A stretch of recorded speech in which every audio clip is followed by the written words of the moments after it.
మీ business ఏదైనా మీ ఊర్లో promotion చేయాలంటే అది సుమన్ టీవీతోనే సాధ్యం. ఇప్పుడే సంప్రదించండి. మీడియా మిత్రులందరికీ నమస్కారం. ఇప్పుడు మనం ఇక్కడ పెనువాడ మండలంలో ఎండిపోయిన పొలాల మధ్యన ఉన్నాం మనం.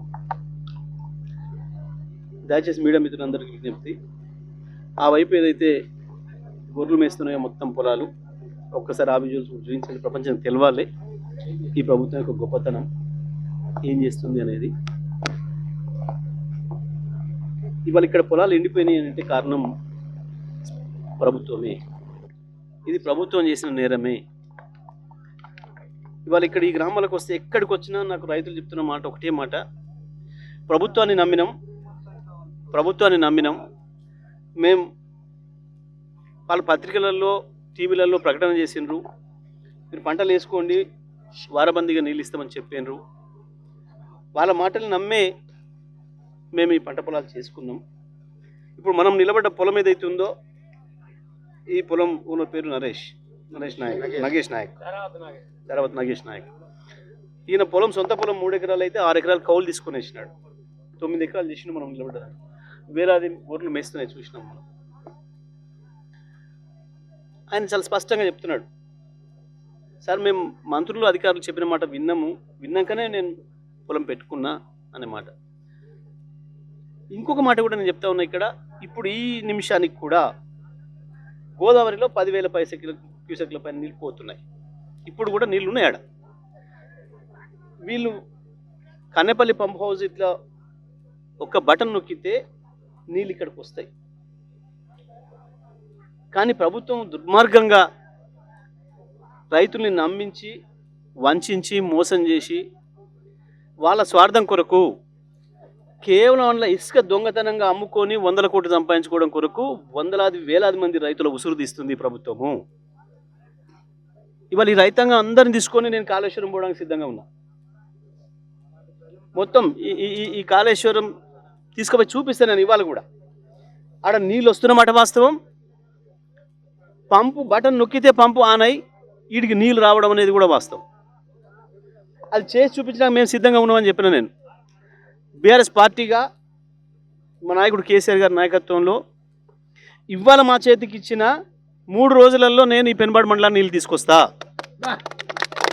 నేను ఛాలెంజ్ చేస్తున్నా మంత్రి ఉత్తమ్ కుమార్ రెడ్డిని, ముఖ్యమంత్రి నేను ఛాలెంజ్ చేస్తున్నా. నీళ్లు లేక కాదు, సిస్టమ్స్ లేక కాదు, వరుసగా 5 సంవత్సరాలు నీళ్ళు ఇచ్చాం ఇక్కడ.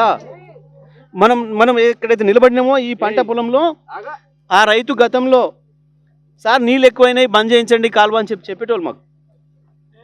చాలా సందర్భాల్లో నాకు అటువంటి ఫోన్లు వచ్చేది. పంట అయింది, పండింది, కాలువలు బంద్ చేయించండి, కోసుకోవాలి, పొలాలు దిగబడతాయి, లేదంటే మేము చైన్ బండి తేవాల్సి వస్తుంది మేము అని చెప్పి, దానికి ఖర్చు ఎక్కువ అవుతుంది అని చెప్పి వందలాదిగా నాకు రైతుల నుంచి రిక్వెస్ట్లు వచ్చేవి. ఈ సమయంలో ఎక్కడ చూసినా మీరు ఈ చుట్టుపక్కల ఏ చెరువులో చూసినా మత్తడి దుంకుతుండేది, అలుగులు వస్తుండేది నీళ్ళు. కానీ దురదృష్టం ఇవాళ ఈ ప్రభుత్వం యొక్క దుర్మార్గమైన డబ్బుల దాహం కొరకు, వాళ్ళ ఇసుక అమ్ముకొని డబ్బులు సంపాదించుకోవడం కొరకు,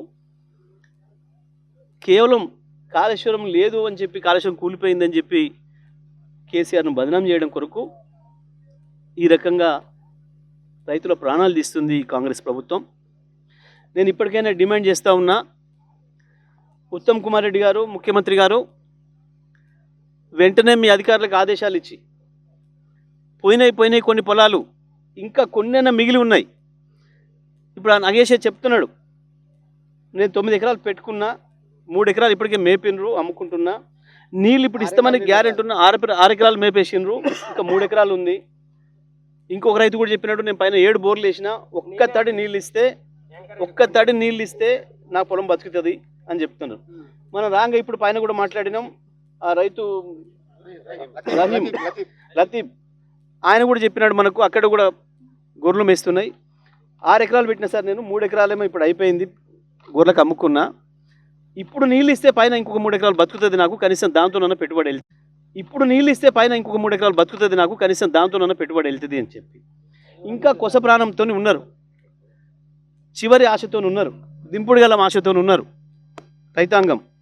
నేను ప్రభుత్వాన్ని డిమాండ్ చేస్తూ ఉన్నా, ఇరిగేషన్ శాఖ మంత్రిని డిమాండ్ చేస్తూ ఉన్నా, ఇప్పటికైనా అధికారులకు సరైన ఆదేశాలు ఇచ్చి నీళ్లు చివరి వరకు వచ్చే పద్ధతుల్లో పని చేయించండి. కేవలం కంటి తుడుపుగా ప్రజల్ని మోసం చేయడం కొరకు సమైక్య ఆంధ్రప్రదేశ్లో ఏం జరిగిందో మళ్ళీ ఇవాళ కాంగ్రెస్ ప్రభుత్వం వచ్చిన తర్వాత కూడా అదే జరుగుతుంది. రైతాంగాన్ని ముంచే పని, నట్టేట ముంచే పని. పైకి కూడా నీళ్ళు ఇచ్చినామని చెప్పి కేవలం కాలువ సాగడానికి నీళ్ళు ఇస్తున్నారు, కాలువ చివరికి అందుకోకముందే బంద్ చేస్తున్నారు. ఇది దుర్మార్గమైన ప్రక్రియ. ఇది గతంలో ఇదే దరిద్రం ఉండే. గతంలో కరెంట్ ఇస్తానన్నప్పుడు తెలంగాణలో 6 గంటలు ఇస్తామని 2ంటికి ఇస్తామంటే 2:30కి ఇచ్చేది, 6ంటికి బంద్ చేస్తామంటే 5:30కే బంద్ చేసేది. చెప్పిన దానికి ఇచ్చేటప్పుడేమో అర్ధగంట ఆలస్యం, బంద్ చేసేటప్పుడు అర్ధగంట ముందట. ఇవాళ నీళ్ళ పరిస్థితి కూడా అదే చేసిండ్రు. ఇస్తానని చెప్పిన దానికంటే తారీఖు 3 రోజుల తర్వాత వస్తున్నాయి, 3 రోజుల ముందే బంద్ అవుతున్నాయి. పేరుకు వారం ఇస్తాం, 10 రోజులు ఇస్తామని చెప్పినా 2-3 రోజుల కంటే ఎక్కువ రావడం లేదు. అవి కాలువలు సాగడం కొరకే సరిపోతున్నాయి, పొలంలోకి మళ్ళీ చేరదలేదు. మరి నేను ఇప్పుడు మాట్లాడింది రాజకీయమా, నేను ఏమైనా ఆరోపణలు చేస్తున్నానా, నేను ఉత్తర లేని మాటలు మాట్లాడుతున్నానా? మంత్రులు చెప్పాలి. ఇవాళ ఇంతమంది రైతులు ఉన్నారు, వాళ్ళకి ఏ పార్టీలు లేవు, రాజకీయాలు లేవు, రైతులే. మీ అందరి సాక్షిని లక్షలాదిగా గొర్రెలు వచ్చి మేస్తున్నాయి. నీళ్ళు ఇవ్వాల్సిన ఉత్తమ్ కుమార్ రెడ్డి నీళ్ళు ఇవ్వలేదు, కానీ గొర్రెలను మాత్రం పంపిండు అని చెప్పి రైతులు చెప్తున్నారు.